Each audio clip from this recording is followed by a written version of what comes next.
बिस्मिल्लाहिर्रहमानिर्रहीम। अस्सलाम वालेकुम। आज हम पढ़ेंगे कतात। इसके शायर हैं अनवर मसूद।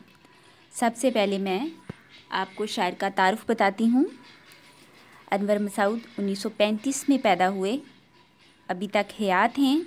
इनका असल नाम मोहम्मद अनवर और तखल्लुस मसूद है। अदबी दुनिया में अनवर मसूद के नाम से मशहूर हैं। उन्होंने इब्तदाई तालीम लाहौर में हासिल की।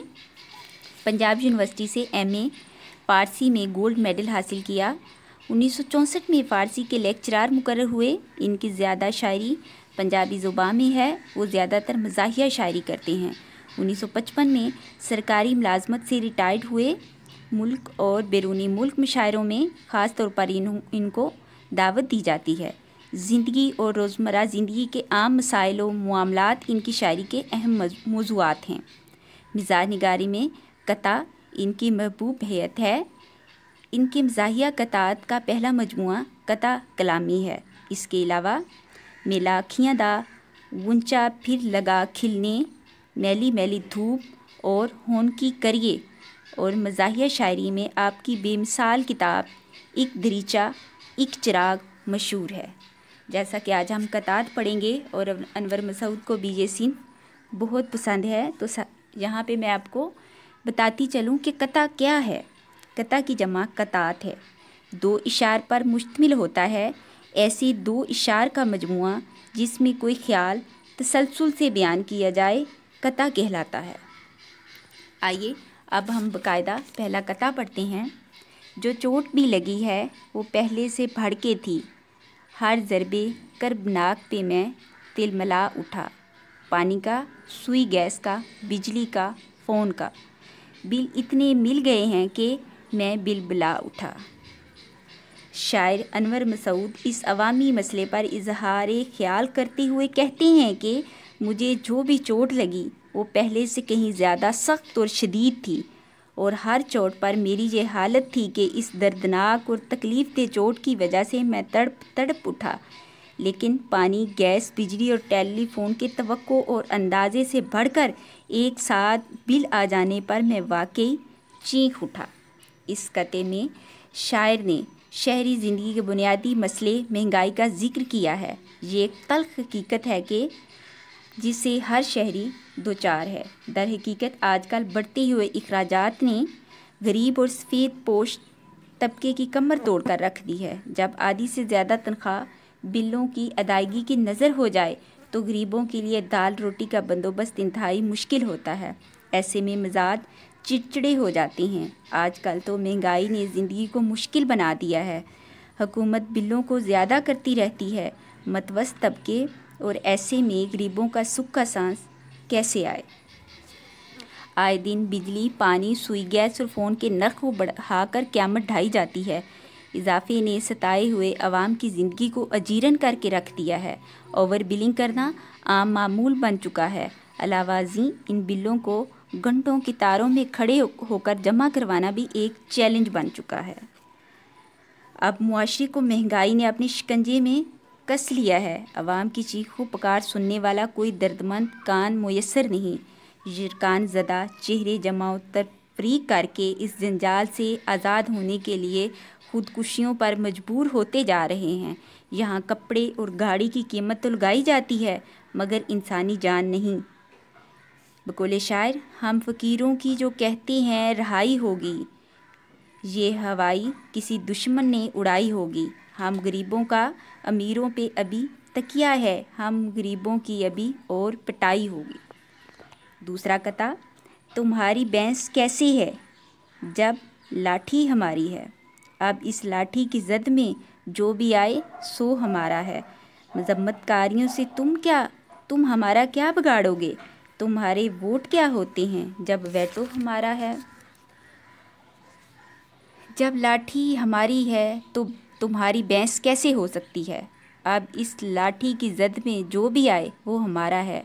बुराइयों हजब करके तुम हमारा क्या बिगाड़ लोगे। तुम्हारी राय की क्या वक़्त है जबकि कानून को मंजूर करने का हक़ तो हमारा है।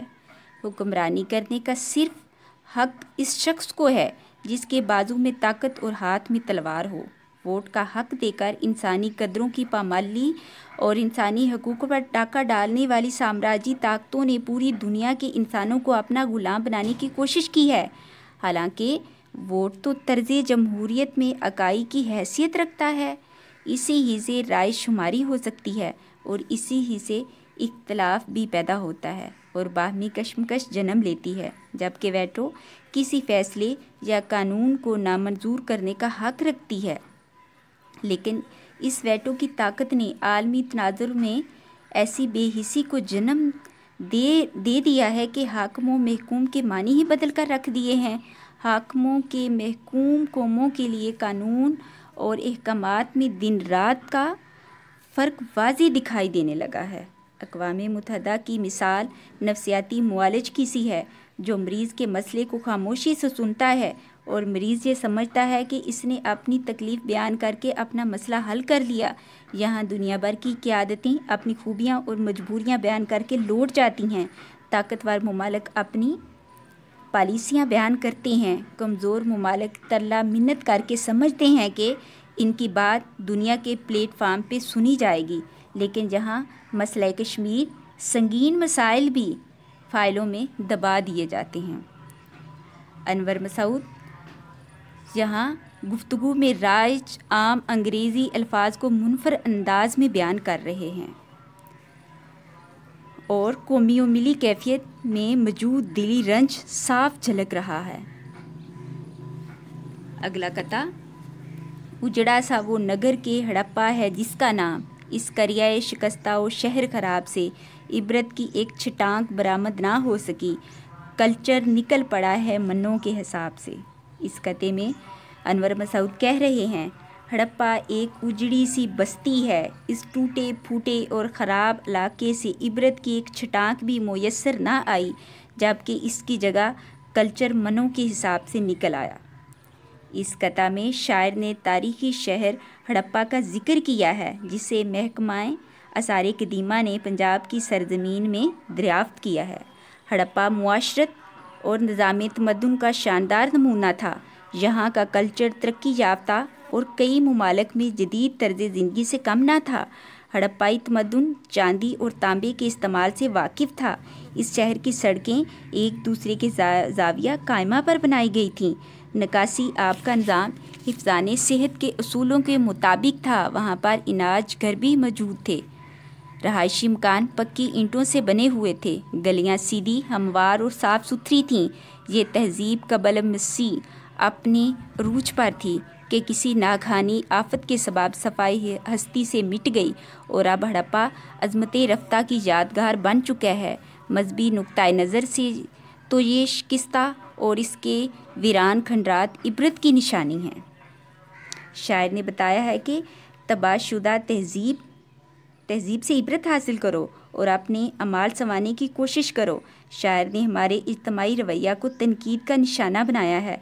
दर हकीकत कौम का इज्तमाही रवैया ऐसा है कि जो ये हम सब के लिए लम्हा फ़िक्रिया है।